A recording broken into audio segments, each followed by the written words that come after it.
or they don't obey the bishop's counsel, and they are making people get excommunicated automatically, but they are made to be physically recorded as Catholics. They preach prosperity, and make Catholics leave their faith in gospel of the cross.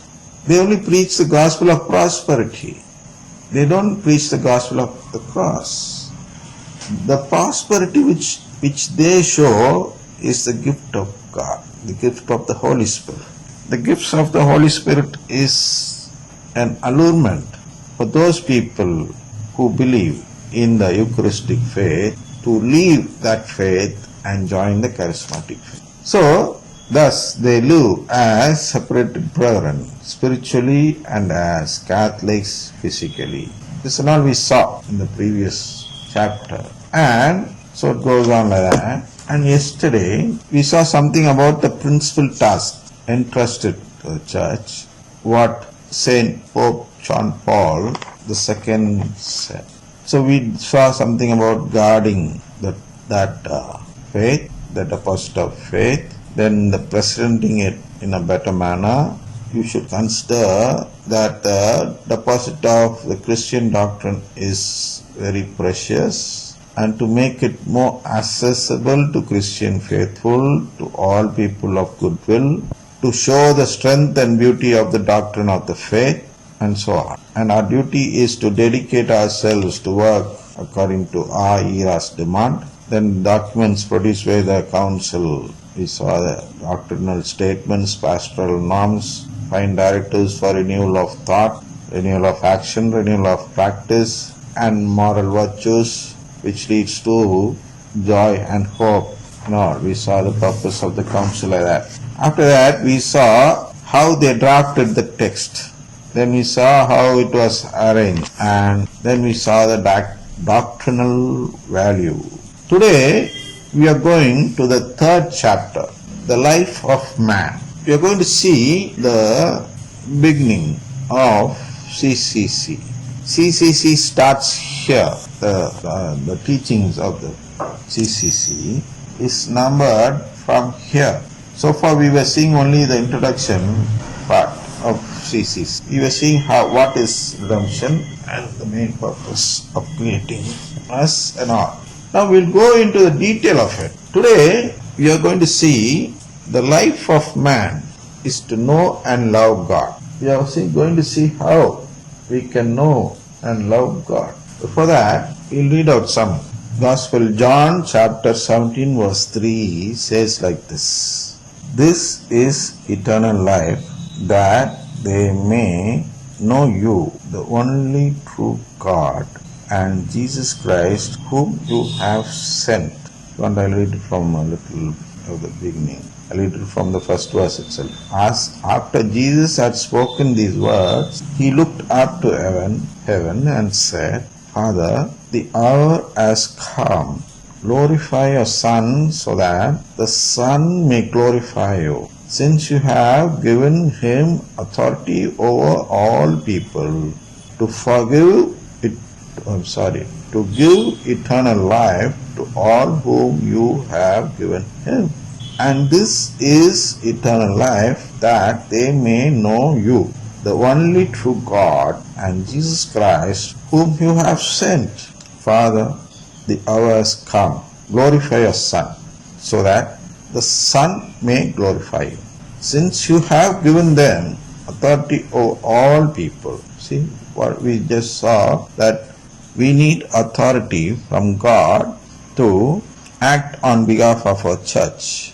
Or in simple words, we saw that we need an authority to start a separate denomination in a Christian faith. For Jesus himself needs an authority. So it was given to him by God. Since you have given him authority over all the people, he says. The Son needs to be glorified, since you have given him authority over all people. What is this glorification? It is actually speaking about the cross, about his victory on the cross. So, After that victory only, Jesus gets glorified and becomes the Savior, or he is victorious in the saving act which he does. So after the victory only one gets glorified. For that Jesus is praying to God.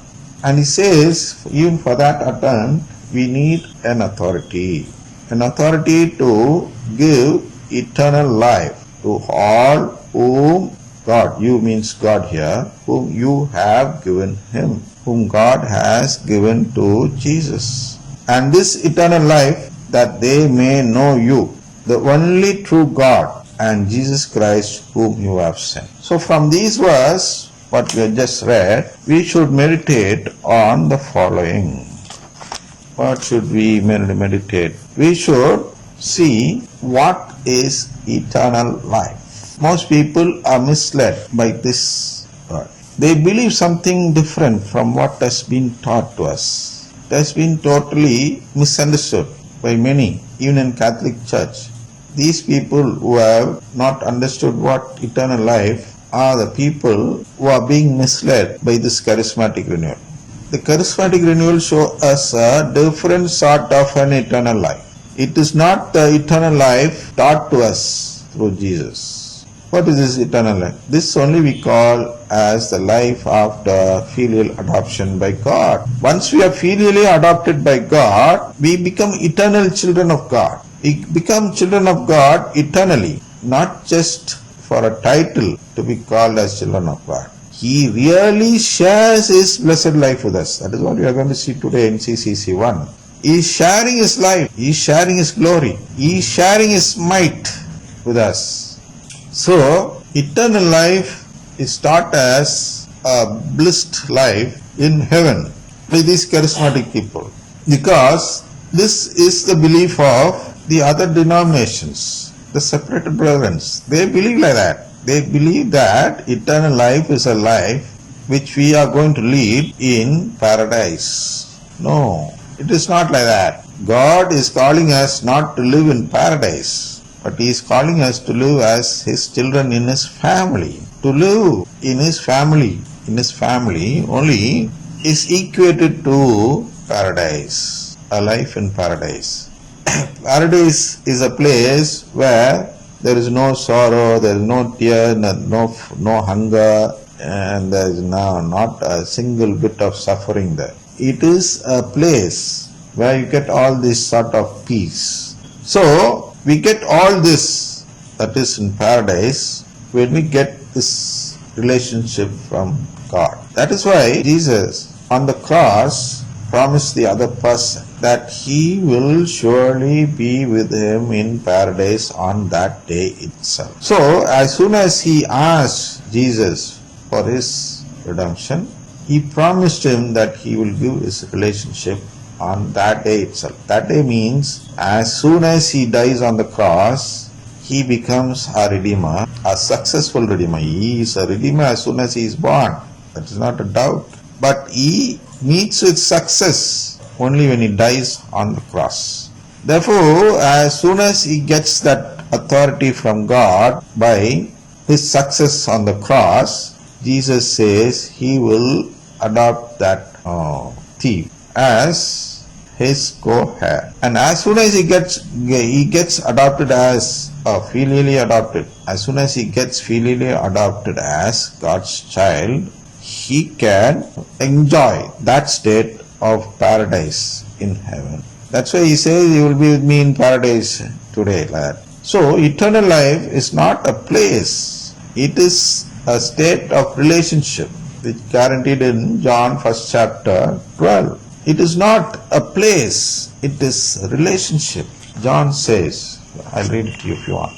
Gospel of John chapter 1 verse 12. To all who received him, who believed in his name, he gave power to become children of God.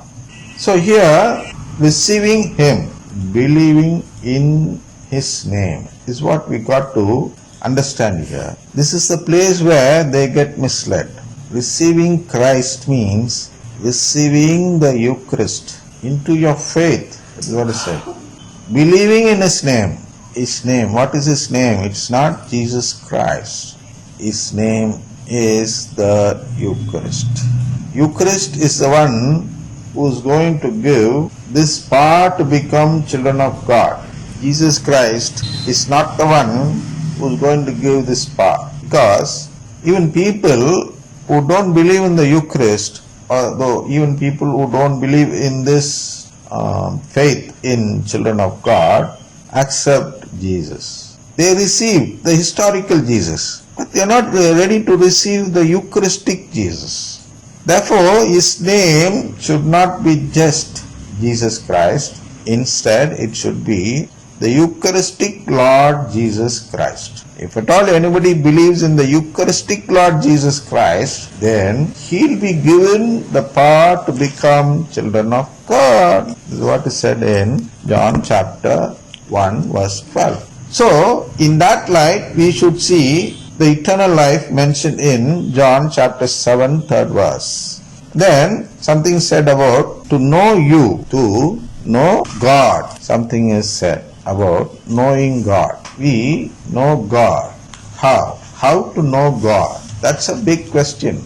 That's a big thing which we assume that we already know. We assume that we already know God. Actually, to know God is something which we have to first of all understand. That's why the topic of this chapter is also given like this: the life of man to know and love God. So, we are going to see what it is to know God through these three CCC tenets or the teachings which we are going to see today. CCC 1, CCC 2 and CCC 3. This will teach us to know God.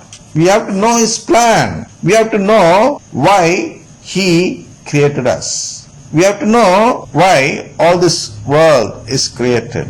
What is the fun behind it? What does God enjoy through it? What does He benefit by creating all this? The man who deceives him. Though the man deceives him, he creates him knowingly, because he knows the future also. Even knowing that man will deceive him, he created man, especially Adam and Eve. Even before creating Adam and Eve, he knew that they will one day disobey him and deceive him. In spite of it, he created them. Why? Only when we are able to answer all these questions, then only we can be considered as someone who knows God. Then another word mentioned in it is the only true God. I'll read it again. And this is eternal life, that they may know you, the only true God, and Jesus Christ whom you have sent. So, what does it mean by only true God? Does it mean that gods mentioned in other religion are false gods?